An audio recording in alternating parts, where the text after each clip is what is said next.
admire so much is, and it's hard to believe once people take the time to tour the house, this is 42 rooms, 22 fireplaces. No two fireplaces are alike here. The historic Samuel Couples House sits on one of the highest elevations in St. Louis, and what is now the campus of St. Louis University. This house embodies not only the late 1800s society and culture, but also decades of transformations from being a part of SLU's campus. On the outside, we see a beautifully constructed brick building, while on the inside, we have access to over a century of historical artifacts.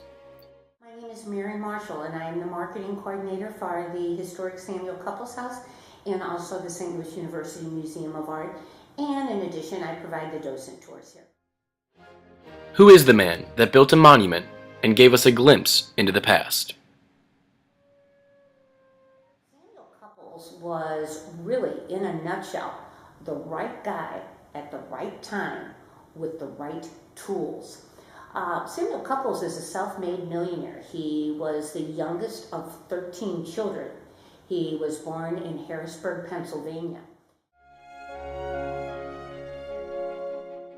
While social mobility was not always an easy task in the Victorian era, it was not unheard of. As illustrated in Charles Dickens' Hard Times, Josiah Bounderby took what he had and made his mark just as Samuel Couples had done. "I was to pull through it, I suppose, Mrs. Gradgrind. Whether or not I was to do it, ma'am, I did it. I pulled through it, though nobody threw me out a rope. Vagabond, errand boy, vagabond, laborer, porter, clerk, chief manager, small partner, Josiah Bounderby of Coketown. Those are the antecedents and the culmination."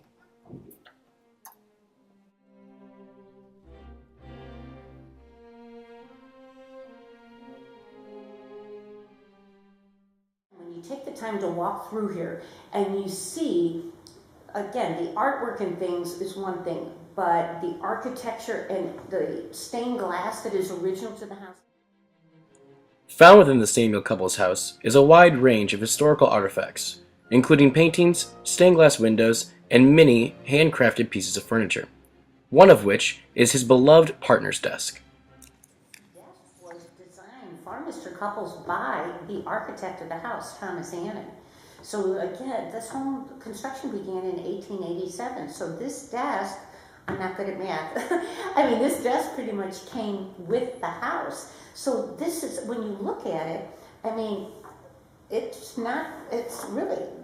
didn't really withstand a lot of wear and tear. And there's a lot of intricacies about it. I mean, the carving, everything like that, you're talking drawers, again, it's a simple piece of furniture, but a very, very nicely constructed piece of furniture. And again, you'll see the wooden intricacies in it. Originating in England in the 1800s, the partner's desk became an eye-catching piece of furniture for any room. Invented for the use of banking, this desk is a combination of two pedestal desks. Having drawers located on both sides, this mammoth of a desk became not only practical and more efficient, but also still maintained a certain amount of elegance desired in the Victorian era. Keeping in line with the elegance of the Victorian era, partners' desks were often built out of rich, heavy woods such as mahogany or oak.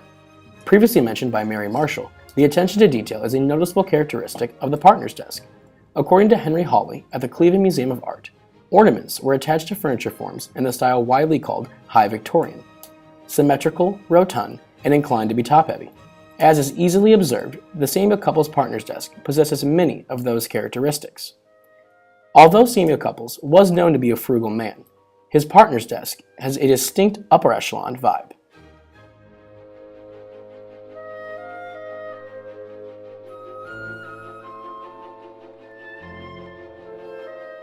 This is the library. This was Mr. Couples' favorite room. As I mentioned, Mr. Couples he did not know at the time, but he went to seek his fortune. He started his career, let's put it that way, at a very young age. So he really didn't have much in the way of a formal education, but he loved to read. This was his favorite room. This table that we're sitting, or desk that we're sitting at right now, TJ, is called a partner's desk. This is original to the home. So again, Mr. Couples loved this room, loved reading here. The mantle here, above the mantle, there is a Latin inscription: "A man's life without literature is death." So again, you'll see all the books and things here. Now, they've been donated throughout the years, but this was his favorite room, and his portrait hangs here above the bookcases. The designer of the partner's desk that sits in the couple's house today was Thomas B. Annan. Born and raised in St. Louis, he was an apprentice to architect Thomas Waring Walsh until the Civil War had reached Missouri. Following the war, he returned to St. Louis and joined a group of architects. Forming a bond as a layman in the Methodist Episcopal Church South, Annan and Couples became friends and business partners. While co-venturing many projects around St. Louis, Annan actually designed Couples' house and some of the original furniture within, including the partner's desk.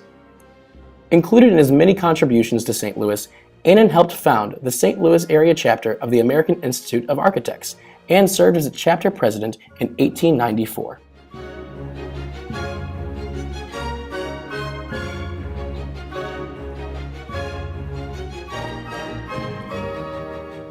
Samuel Couples' partner's desk returned to the home when the restoration began.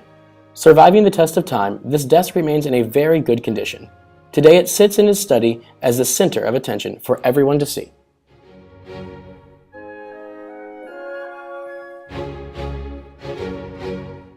This home is a resource for all students, and I'm the first one to admit that it looks a little foreboding, no, a lot foreboding from the outside.